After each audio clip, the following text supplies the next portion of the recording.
akala natin yung mga big events sa buhay natin, yung mga matitinding pangyayari, yun yung magdi-define sa atin. But like the experience of Levi, and so most of us, actually mas marami sa buhay natin yung ordinary lang. Yung mga chapters ng buhay natin ay mas marami yung parang insignificant na napapaisip tayo na, is it really working? Is God around? Tama ba yun? Mas marami sa experience natin yung paggising natin, is something going to happen that is great today? Or later naman, pagdating ng evening na pala, may nangyari ba kanina? So yun mga tanong natin, no? And I believe, hindi lang yun sa katulad namin na ganito na yung age, kundi kahit yung mga bata, akala natin na yung mga bata hindi nag-iisip ng problema, kundi kahit pala yung mga maliliit na nag-iisip na, ano kaya, marami na rin pala silang naiisip about their future. And sometimes, yun nga, ang tendency natin is to look for big events para yun ang mag-determine kung gaano tayo kagaling, kung ano nang nagawa natin. So this morning, we are starting with this series. If you remember, 2 years ago, nagkaroon tayo ng sermon series on another woman in the Bible. Pinangalan ng si Esther, di ba?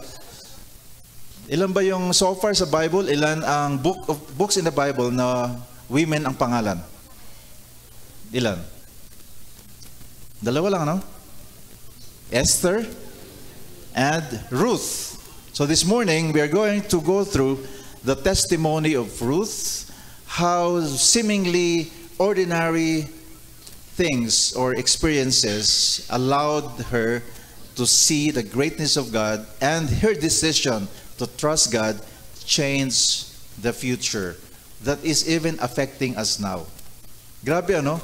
Ang isang desisyon ng isang what seems to be an ordinary woman during her time, meron palang effect na maganda sa atin ngayon. So, can you take a look at yourself? 5 years from now, parang yung pinapagawa na essay, 5 years from now, 10 years from now, ano kaya ang aking legacy? Or ano kaya ang benefit ng mga tao sa paligid ko? Kasi probably, ang iba sa atin, pwedeng maisip. Katulad ko, pwedeng maisip, ngayon, merong impact naman yung buhay ko eh. Kaya lang, pag uwi ko mamaya sa bahay, when I'm alone, doon ako mag-iisip, meron nga ba? Kasi pwedeng at the height of the moment na, wow, ang dami nangyayari, wow, ganito, pinipraise ka. May isip mo na, yes, definitely I'm a blessing. Pero pag mag-isa ka na lang, blessing nga ba ako? So yun ang tanong ngayon. So ibig sabihin, wala tayong pinagkaiba kay Ruth. Amen ba? Amen? Ordinary. Sometimes God would allow you to experience some extraordinary things, but at the end of the day, pagbalik sa bahay, ma-realize mo, I'm just an ordinary person after all. So, ang ating ngayong panalangin as we journey through this book, the book of Ruth, is that we find God in the ordinary. It's not that God is hiding. Ang nangyayari kasi, si Lord, pwede nating hindi mapansin na siya pala gumagalaw. Kasi ordinary lang naman yung nangyayari. Nagbubuhat lang ako ng table, nandiyan ba si God? Nagbabalis, nandiyan ba si God? Di ba ganon? Nagkakarga ako ng apo. Si God, kasama ba dito? Ang kulit-kulit itong aking kinakarga. Is God with me? Or yung mga estudyante, mag-memorize na naman. Is God with me? So ito ngayon, experiencing God in the ordinary, mundane, daily lives. So let's start with our sermon series today, Finding God in the Ordinary, the book of Ruth. And so we will begin with chapter 1. And I'd like to give you a heads up, parang disclaimer ito. Kasi compared with other books in the Bible, dito walang action. Dito ay puro talkies. Kung mahilig kayo sa mga movies, mga action, which ako mahilig ako. Kami ni Flora, bago ako makapanood ng action, kailangan manood muna kami ng type niya. Yun, natuto na ako. Para makapanood ako ng mga action movies, mga James Bond ng araw, kailangan manood muna kami ng mga ganon-ganon. Alam niyo na yun? Yun. Pero ito, yung Book of Ruth, walang ganong action, walang bakbakan. So the Book of Ruth records no miracles, it has no supernatural visitations, and no divine revelations. It is a great story, although it is a great story about death, loss, grief, and widows. It seems na walang exciting dito, no? And yet, throughout this book, you will see the hand of God at work in miraculous, supernatural, and divine ways to redeem, na mabawi at maibalik ang will ni Lord sa ating lahat. Do you have your handouts with you, mga kapatid? So you can join me. All right, so we will begin with, we will now dive into the Word of God. So that's why I was asking if you have the handout with you so you can read along with me. You can journey with me today as we begin with this series. Can we now pray first? Just remain seated. Father, we lift up to you, Lord God, this journey through the book of Ruth. And like Ruth, would you please open our eyes, spiritual eyes, that we may see you, Lord God, at work, even in the most simplest of things. In Jesus' name, amen. So ang title ngayon is, When It Is Time to Walk Away. We have been conditioned that walking away is not good, but there is a time that we have to walk away. So here it is. Let's begin. It begins during the days when the judges ruled. So we begin with Ruth chapter 1 verse 1. The setting was in the days when the judges ruled. Can you recall, ano ba yung mga judges sa Bible? Dito yung judge ngayon na may hawak ng mga korte. Ang judge nung araw, ang nangyari, ng panahon ng Israel, nagkaroon ng mga kings. And then, nawala ng leader. Ang naging leader, mga judges. Ang tawag dun sa mga judges, like si Samson. He is an example of a judge. Pinili siya ni Lord para maging leader during that time. Si Gideon, naging judge. Naging leader din siya nung time na yon. Marami pa in between ng mga leaders. Nung panahon ni Ruth, it was when the judges ruled. So, can I bring you back? Ano ba ang sitwasyon when the judges were the one ruling in Israel? Ito ang description.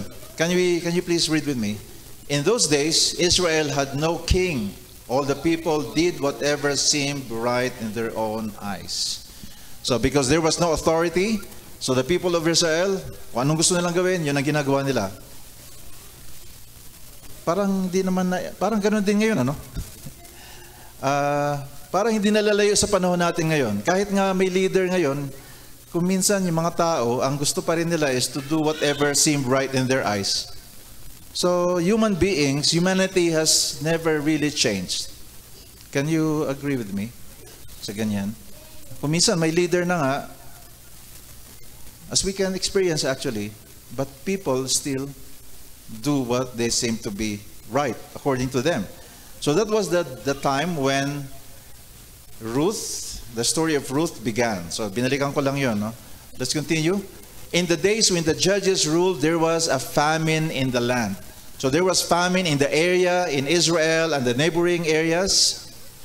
Especially naranasan to ng mga taga-Israel. So we will find here a family who was caught in this very difficult situation because there is hunger. There's so much hunger in the land. So, makikita natin, anong gagawin ngayon? Ano decision na gagawin ng isang pamilyang ito? So, let's see what comes next. So, a man from Bethlehem in Judah, together with his wife and 2 sons, went to live for a while in the country of Moab. Now, ano ang significance ng Moab? Ano nga ba ang Moab? Moab. Let it be embedded sa ating, ating consciousness. And what is the name of the person? So take note, saan sila manggagaling? Sa Bethlehem. at pupunta sila sa Moab. As you will find out later, I will show you a map. Yung direction ng family na to, ng gagawin nila, ay paatras. If you remember the story of Moses, they went from Egypt towards the promised land. Here in our story, they were living in the promised land. However, they are experiencing some kind of hunger. So ang decision nila is to go to a country named Moab. As you will see in the map, Moab is the direction towards Egypt. So, yung family na to, nag-decide na aalis sila sa land of promise, babalik sila doon sa pinanggalingan nila, na land of slavery. Interesting. The man's name was Elimelech.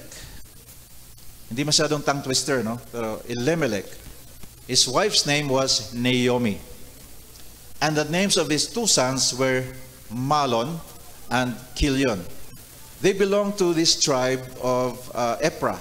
So Ephrathites sila from Bethlehem. So they belong to one of the tribe of Judah. Ang Judah kasi marami na rin mga naging mga nagkaroon siya mga anak. So they belong to Ephraim.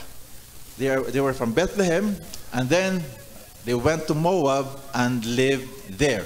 So it happened, they made a decision na bumalik sila sa land of slavery. They went out from the land that God has promised them. Tingnan natin, ang meaning pala ng word na Elimelech is, my God is King. Nung panahon ng Israel noon, ang ginagawa ng mga parents, they would name their children either prophetic, kung anong gusto nila mangyari. So pag pinanganak ngayon yung isang bata, gusto ko na ganito paglaki itong batang to, kaya pangangalanan ko ng Elimelech. Ibig sabihin, my God is King. So therefore, para nag-prophesy na siya na itong batang to, paglaki nito, ang kanyang laging thinking, my God is King. So ganun ang pinangalan kay Elimelech. Si Naomi naman, ang meaning ng Naomi is sweet, pleasant. Ang ganda, no? Naomi. So pag pinangalanan yung anak Naomi, so yun, sweet, pleasant. Now, the names of the two sons are quite very interesting.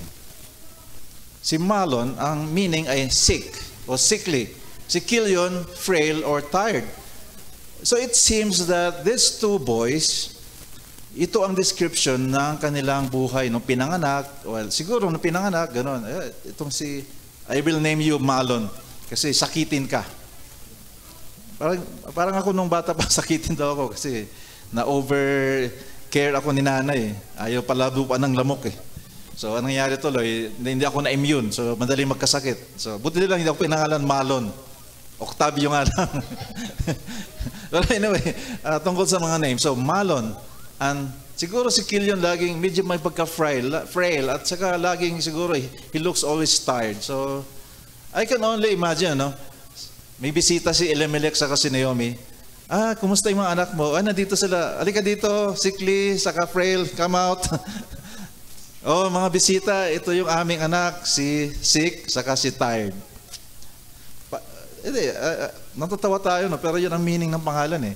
Lahat ng panahon na yon, pag sinabing Mahlon, sickly. So yun, imagine yung pangalan mo, no? So we have 4 characters here at this moment. Si Elimelech, the father, that his name carries the proclamation that my God is King, and then Naomi is sweet, and then Mahlon and Chilion, 2 boys, sickly and frail. Now, this is the map of the area. Moab, yung body of water na yan ang Dead Sea. Sa bandang taas, nakita niyo yung river yon, pataas yon ang Sea of Galilee or Lake of Galilee. Yung Dead Sea, ito yung pinupuntahan pa rin ng mga turista ngayon sa Israel. Yan yung very heavy with minerals na pwede hindi ka malulunod kahit na mag-dive ka. Lulutang ka. So anyway, Moab, nandito sa part na to, and then Israel. So, since they decided to go to Moab from Israel, so naglakad sila going around the Dead Sea. Of course, they cannot cross the Dead Sea. It's a large sea pa rin. So, that's their adventure during that time. So, tingnan pa natin further what they went through. So, from Bethlehem, they went over the Dead Sea, went around, according to calculations, sa panahon natin ngayon, it is around 80 kilometers. So, kung maglakad, wala namang mga sasakyan pa nung araw, it could have been a 16 hours work or walk. It depends on the pace. Ito ay based ito sa 3 kilometers per hour na lakad. And of course, dahil maliliit pa yung mga anak nun, they could have made a lot of stops in between. But the number of hours, according to calculations, would take them 16 hours to reach Moab from Bethlehem. Now, sa ngayon, pwede tayong maging judgmental, na pambihira naman tong si Elimelech.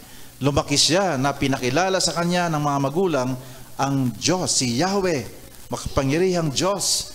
Pero bakit ganoon na lang siya kadali na iwanan ang land of promise at pupunta sa nakaraan ng Israel? Pwede tayong maging mabilis mag-judge, Ang hina naman ng pananampalataya mo. Ang hina ng pagtitiwala mo sa Panginoon Diyos. Ganun mo lang kabilis na iniwan ang presensya ng Panginoon. Yung Bethlehem kasi, it represents now the presence of God because that is the land of promise, and there in Bethlehem, in Israel, worship to the one true living God is being done. So, moving away from Bethlehem because of your problem is like running away from the presence of God because you are facing difficulties. Nagets natin yun, no? And it happens to us. Sometimes when we are facing a lot of problem, it seems, sige, I have to make a decision. Kahit na iwanan ko muna yung pag-worship kay Lord, para harapin ko tong problema na to. Now, what is Moab? Bakit may problema ba tayo sa Moab? Bakit ganun ang pinag-uusapan natin ngayon? Ano ang meron sa Moab? Sa Psalm 60 verse 8, ang description ng Moab is, sabi ni God, Moab is my wash basin. Ibig sabihin, doon ang tapunan ng pinaghugasan ng lahat ng karumihan. Bakit madumi ang Moab? Bakit ang Moab ay merong curse mula sa Panginoon? Genesis 19. Balikan nyo na lang yun. Take note. Genesis 19, during the time of Lot. Si Lot, meron siyang mga daughters. Yung mga daughters niya, hindi makapaghintay. Gusto nila magkaroon ng anak. Ang ginawa nila, nilasing nila yung tatay nila. And then, nung nalasing, yung eldest daughter, she had sex with her dad. Weird, Yung kawirduhan ng mga tao ay nangyayari na noon. Because we have the same devil influencing our thinking. So, anong nangyari? Incestos na relationship, nagkaroon ng anak, ang pangalan Moab. And then Moab began with this culture of worshiping other gods. They worshiped a god named Chemos that sometimes they would offer children. As you read in the Old Testament, merong mga chances doon na para manalo yung mga Moabites, inoffer nila nag-offer sila ng bata. Para ipag-pray nila, para magkaroon ng victory yung kanilang army, nag-offer sila ng bata. Offering doon sa tinatawag nilang God na Chemos. So that's why Moab is a wash basin of the Lord. So it's a place where a godly person should not go. Get it? Moab is the last place for someone who knows God to be going there. So, you can only imagine na ganun katindi yung pinagdadaan ng hirap at gutom ni na Elimelech. That's why he decided, pupunta na lang ako doon sa lugar na kahit pinandidirihan ng Panginoong Diyos. So, ang naging question dito is this. It's about economic provision over spiritual protection. So, there is a temptation, there is a tendency of human beings na para lang magkapera, para kumita, ay iiwanan yung protection ng Panginoong Diyos. O yung yung itinalaga ng Panginoon Diyos para sa kabutihan natin. I don't want to be judgmental sa pagdating dito.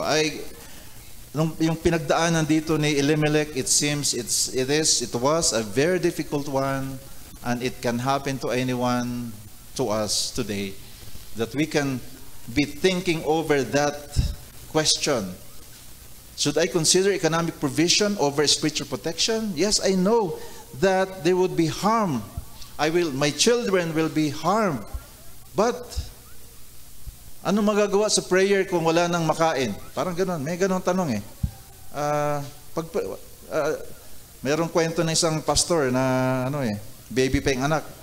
At tinawagan ng asawa, sweetheart, wala nang dede ang ating baby.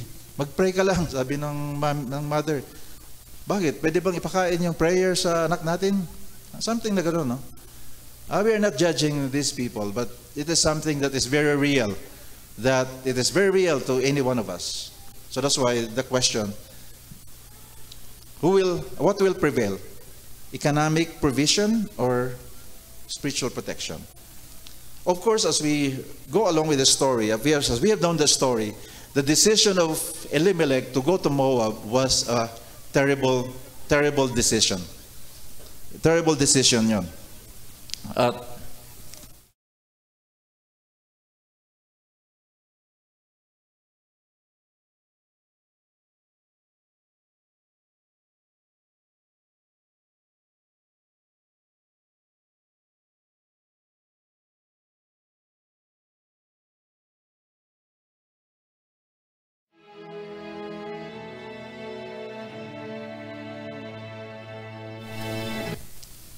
When times get hard, when times gets difficult, Moab looks tempting. Masakit sa dibdib yun. Kasi alam natin, marami mga decision ako nagawa in the past. And I can see people making decisions that they decided to go to Moab. Kasi kailangan kong kumita, kailangan ko ng ganito, o kaya kailangan ko ng favor. Not necessarily about pera, but it can be a purpose na gusto kong magkaroon ng favor, kaya gusto kong pumunta doon, gusto kong pumunta sa taong yon, gusto kong maka-avail ng ganoon, because times are hard. That's why it's painful for me, because I know how it is. For ourselves and for other people I have seen, and then the consequence that happened later. So tingnan natin the story. As we continue with the story today,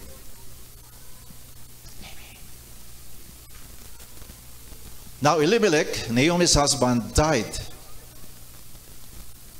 and she was left with her two sons, and the two sons married Moabite women, one named Orpah and the other Ruth. So take note, si Elimelech saka si Naomi, they were Israelites. They know Yahweh, they know God. And then when they were living in the land of Moab, when their two sons grew up, after Elimelech died, ang inasawa ng mga anak na lalaki ay mga taga Moab. May probability na mga cute yung mga kababaihan sa Moab. Kaya sabi siguro parang nangyari din sa panahon natin yun eh. Siguro naisip ni Malon sa ni Kilion, di bale, mako-convert natin to. Di ba? Sounds familiar ngayon, no?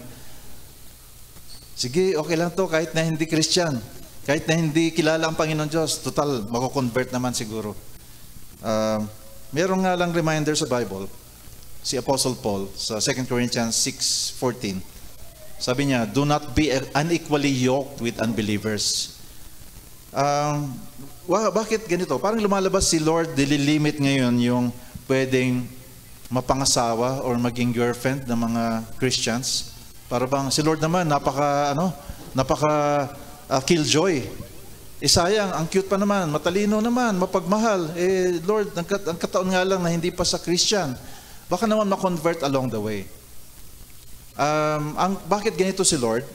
Is because He loves us. Imagine if you are husband and wife already, tapos nagkasakit yung anak mo, tapos yung asawa mo hindi pala Christian, sino magpe-pray? Kung wala ka, sino magpe-pray para sa mga anak nyo? Anong decision ang gagawin kaya na maka-Diyos, di ba? So it's where God is thinking for our future long term. Hindi lang yung ngayon. Ngayon kasi pwedeng, ay, ang sweet-sweet naman ito, kaya sige, pag-pray natin. LJC family, pag-pray ko yung, kasi eventually baka maging Christian din siya.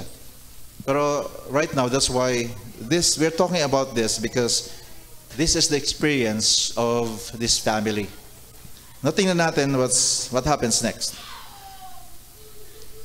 Let's go back to the story.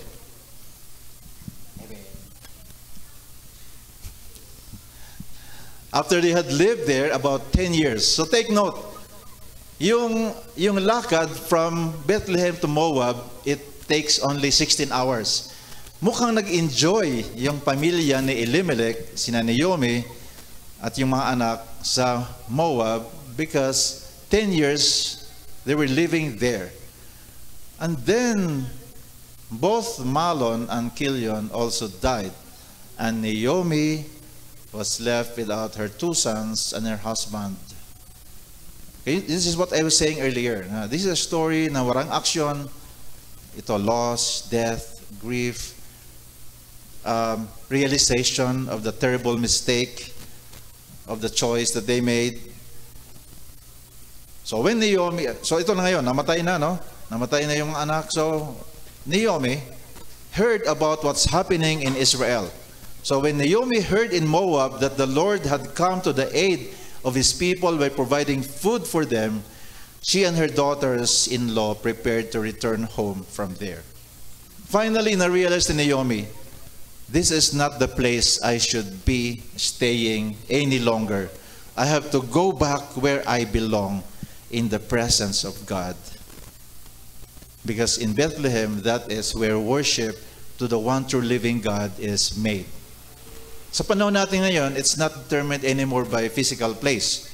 Of course, because Jesus is in us. This is the temple of the Spirit. So ibig sabihin, ang pinag-usapan nating Moab dito at Bethlehem, it's not a physical place anymore, but it's an attitude, decision of the mind. Saan ba ako? Saan ba ako? Ano ba ang gagawin kong decision? So, as we can see here, this is now the decision of Naomi. I have to go back to worship the Lord again.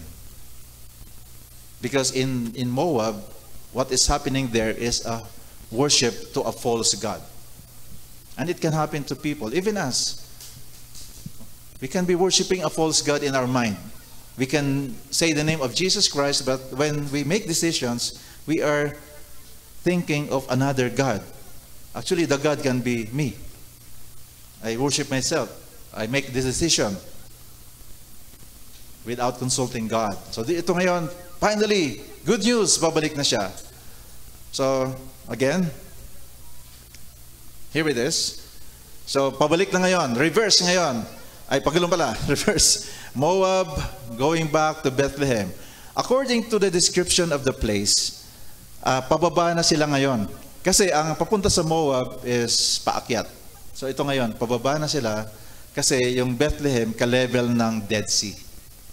So pababa sila, it's easier pala going back.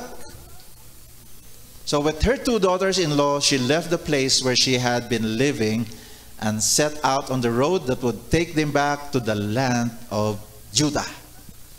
Hallelujah. To the place of worship.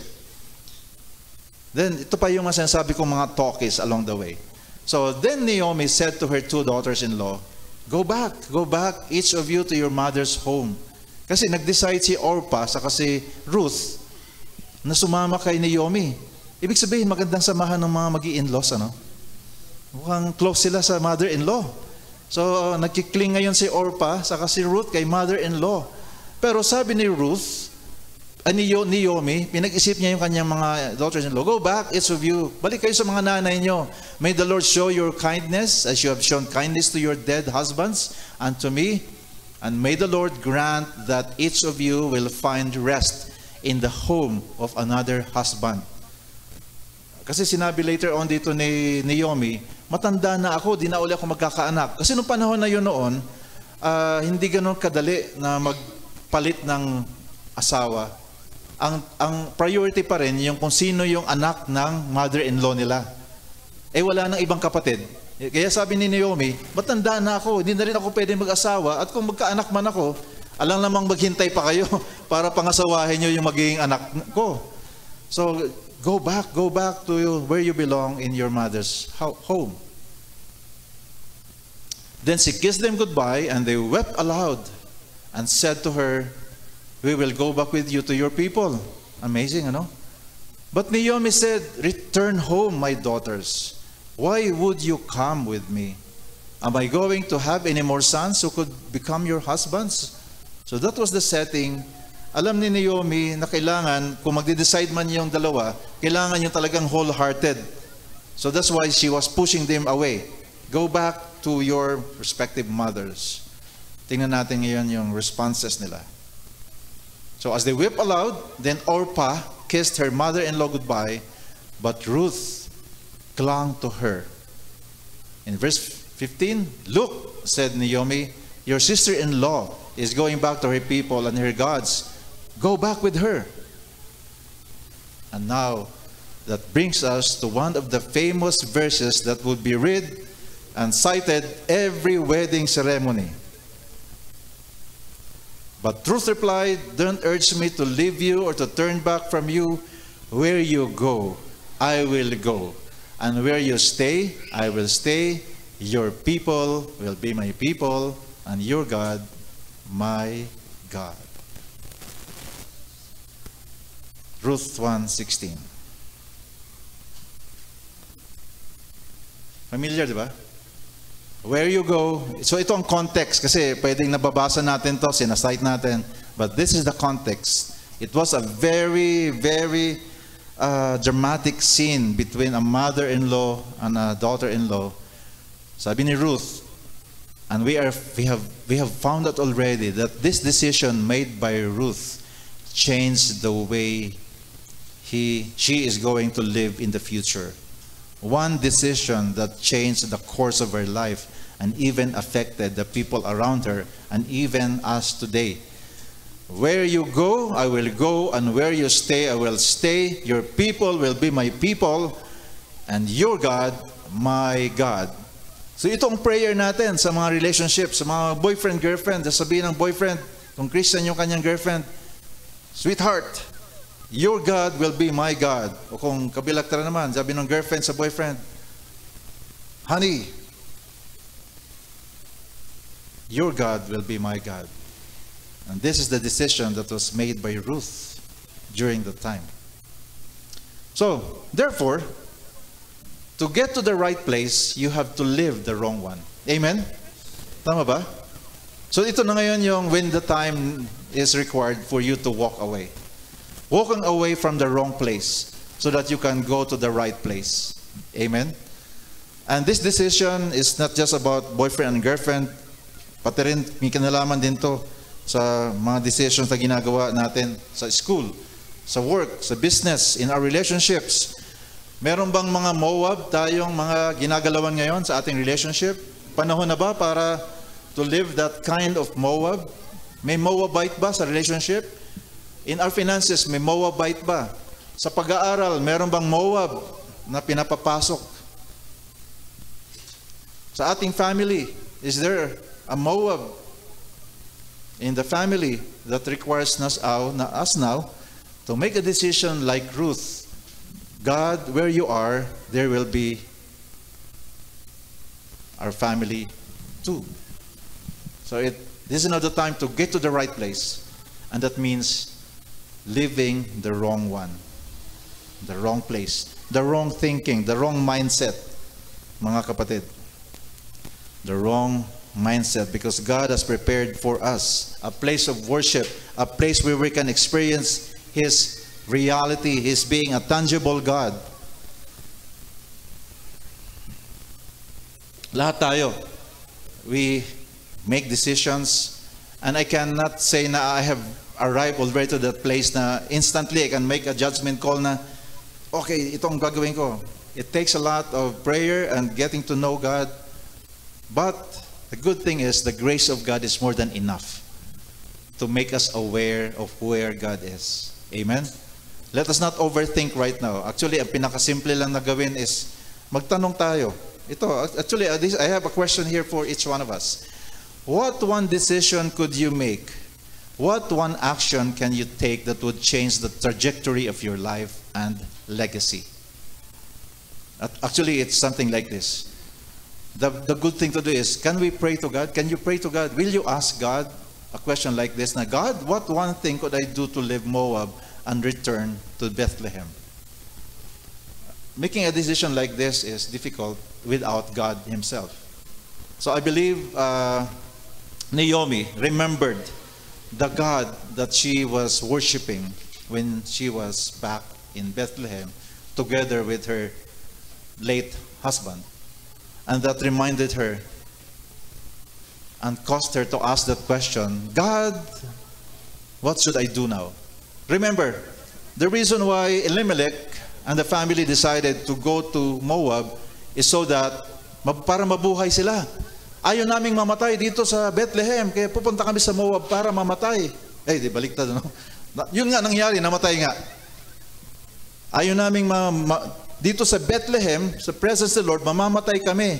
Kaya umalis sila papunta sa Moab. And what was the result? It was not what they thought that it would happen. So the decision now remains with Naomi, and Ruth, along with her mother-in-law, decided to go back to God. So the story seems like a very ordinary story, di ba? Very ordinary story, but ngayon, I'm about to wrap up, ayokong unahan yung, kasi series to. Ano nga bang meron sa Bethlehem? Bakit kailangan balikan ang Bethlehem? Itong panahon na to, ito yung Old Testament time pa. Pero ngayon, tayong mga ganito sa panahon natin ngayon, alam natin kung ano nangyari sa Bethlehem.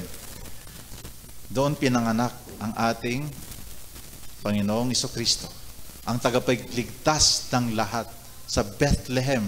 Ang Bethlehem, isang maliit lang na bayan, pero yun ang ginamit ni Lord para doon ipanganak at maging tao ang Savior of the world. Nakikita natin, no? Mga ordinary na place, ordinary na mga events, but the Lord is doing great in that place or circumstance. Amen? So ngayon, ang tanong is, what will we ask God? What is this one thing I could do to live Moab, the place of false gods, false promises, ungodly thinking, ungodly mindset, ungodly attitude, and go back to where God's presence is? Can we all stand up and let us pray?